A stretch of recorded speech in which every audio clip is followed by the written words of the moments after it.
सोचो अगर आज रोहित शर्मा कप्तान होते तो क्या टीम इंडिया ये दिन देखती?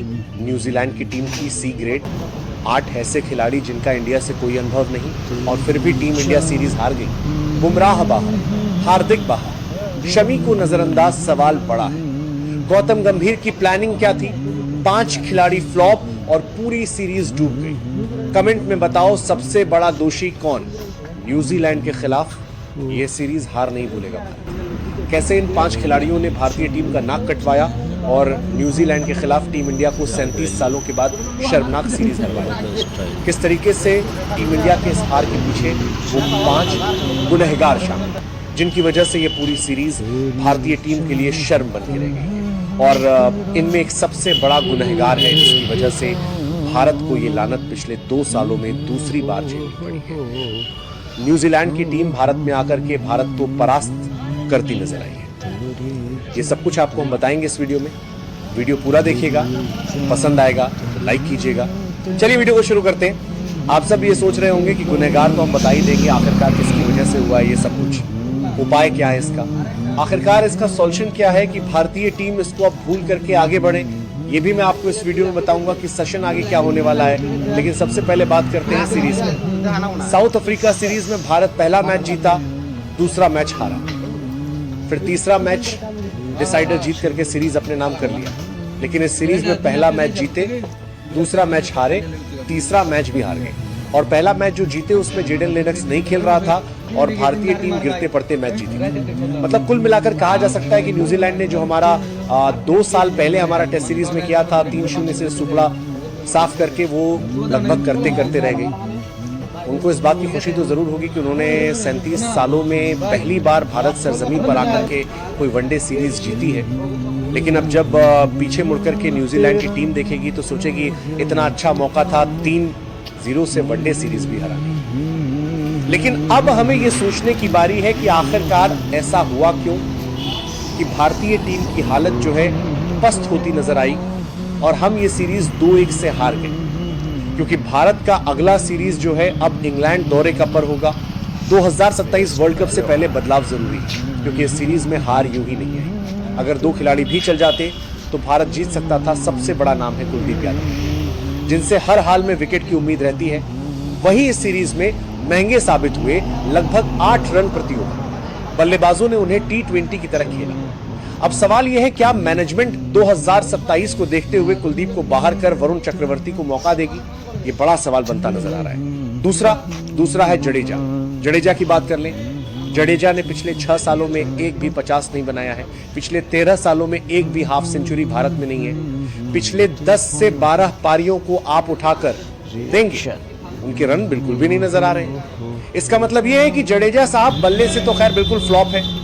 अब आप कहेंगे भाई वो तो बॉलर है, बॉलिंग ऑलराउंडर है, बॉलिंग का बताओ ना।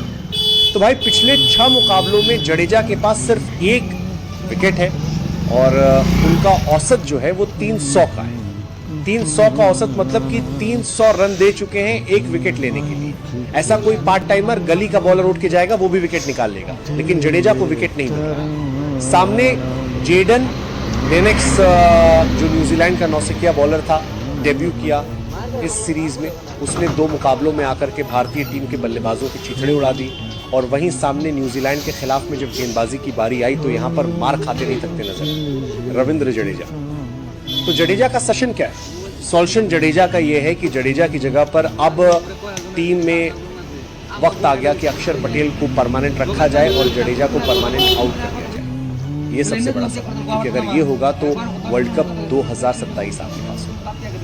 तीसरा नाम है श्रेयस अय्यर का। श्रेयस अय्यर जिनसे बड़ी उम्मीदें थी, फिटनेस रिकवरी होने के बाद आ रहे हैं। अब ऐसा भी नहीं कहा जा सकता कि भाई फिटनेस से लौटे हैं, इंजरी से लौटे हैं, इसलिए ऐसा परफॉर्मेंस हो रहा है। इंजरी से लौटने के बाद पहले मैच में तो 49 रन की पारी उन्होंने खेली थी। दूसरे तीसरे मैच में क्या हुआ तो वहां कमजोरी उनकी है शॉर्ट पिच गेंदबाजी। शॉर्ट पिच गेंदबाजी पर पहले बीच में उन्होंने काम किया था, अच्छा भी हो गया था, लेकिन शायद फिर से वो भूल गए हैं कि शॉर्ट पिच गेंदबाजी को छोड़ा भी जा सकता है। थोड़ा गेंदबाज अगर आपको चैलेंज कर रहा है थोड़ी देर के रुक जाइए, रन बन जाए तो फिर आप उस शॉर्ट पिच गेंदबाजी को भी आप मार सकते हैं। वर्ल्ड कप 2023 में आपने खूब अच्छे से उसको निभाया था। 25 के चैंपियंस ट्रॉफी में आपने खूब अच्छा किया था। तो अब अचानक से इतना परिवर्तन क्यों? हो रहा है। अब इसमें सॉल्यूशन ये है कि जडेजा श्रेयस अय्यर जो है वो इन गलतियों से सुधार करें, इसको बेहतर तरीके से और अच्छा करें, ताकि अगर यहां पर अच्छा कर जाएंगे तो ये टीम इंडिया के लिए फायदे का सौदा होता हुआ नजर आ सकता है।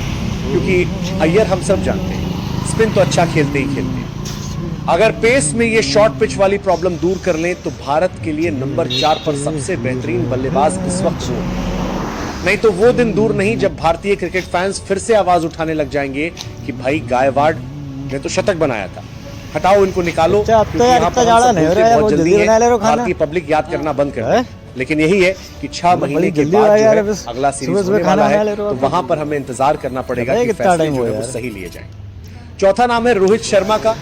रोहित शर्मा का परफॉर्मेंस हम सब जानते हैं। रोहित शर्मा मैच विनर है, हिटमैन के नाम से हम प्यार से जानते हैं। उनको कप्तान अच्छे रहे, वर्ल्ड कप में अच्छी बल्लेबाजी की, हर जगह अच्छा किया, चैम्पियंस ट्रॉफी फाइनल में रन बना करके दिया।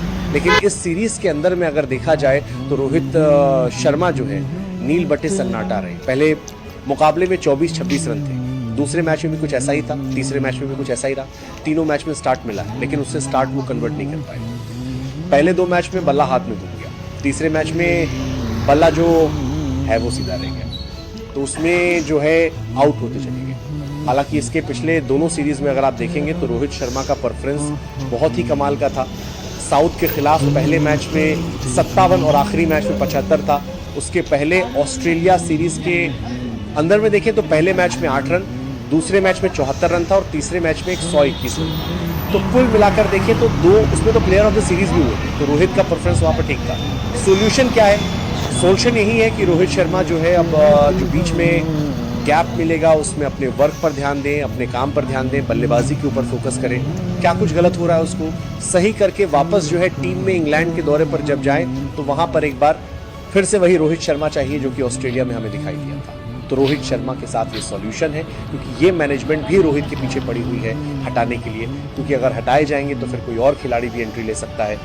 और पांचवा और सबसे बड़े कल्पिट अगर कोई है, जो मैंने शुरू में कहा था आपको, वो कल्पिट कोई और नहीं है, वो है गौतम गंभीर। ये जितने भी आप रायता फैला हुआ देख रहे हैं सब कुछ गौतम गंभीर कर रहे हैं। टीम में 15 जो चुने जा रहे हैं वो 15 ही खराब चुने जा रहे हैं। शमी क्यों टीम में नहीं है, इसका कोई जवाब नहीं है किसी के पास। अगर करके कंधे पर बंदूक चला रहे हैं, गंभीर शमी को ला नहीं रहे हैं टीम के अंदर में, सिराज को लाया गया है तो सिराज ने दिखा भी दिया क्या काम हुआ। प्रसिद्ध कृष्णा टीम में क्यों है, और रहते हैं तो अर्शदीप सिंह जैसा खिलाड़ी बेंच पर क्यों बैठा रहता है। सवाल यह है जडेजा क्यों इतने फेवरेट हो चुके हैं कि अक्षर पटेल को आप बाहर का रास्ता दिखा देते हो, जो कि ऑस्ट्रेलिया दौरे पर अक्षर पटेल ही आपकी वनडे टीम में थी। तो ये कुछ सवाल हैं और हर बार मैच में कभी बैटिंग पोजीशन से छेड़छाड़, कभी गेंदबाजी में छेड़छाड़, कभी कुछ बोलना, कभी कुछ करना, ये सब चीजें कर करके टीम इंडिया का बंटा धार कर रहे हैं। और जब नहीं रहा गया तो जब क्रेडिट चोर की बात आती थी तो अब क्रेडिट खुद ही लेने बैठ गए। लेकिन अब इस सीरीज की हार का क्रेडिट किसको दिया जाए ये समझ में नहीं आ रहा। लेकिन सच्चाई यही है कि यही वो कोच हैं जिनकी कोचिंग में भारतीय टीम 3-0 से टेस्ट सीरीज हारी थी न्यूजीलैंड के खिलाफ में पहली बार इतिहास में, और वो भारत का क्लीन स्वीप था। यहाँ पर क्लीन स्वीप तो नहीं हो पाया, लेकिन सीरीज भी हम 1-2 से हार गए, यानी कि 2 मैच न्यूजीलैंड जीत गया। अब आप लोगों को क्या लगता है, इनमें से कितने लोगों को हटा देना चाहिए या किसको टीम से बाहर का रास्ता दिखाना चाहिए, ये आपकी मर्जी है। कमेंट कीजिए, वीडियो को लाइक कीजिए, शेयर कीजिए दोस्तों में, और चैनल पहली बार आए हैं तो सोशल मीडिया स्पोर्ट की फैमिली में सब्सक्राइब बटन दबा करके अभी शाम हो जाइएगा। मिलते हैं फिर से। थैंक यू सो मच दोस्तों।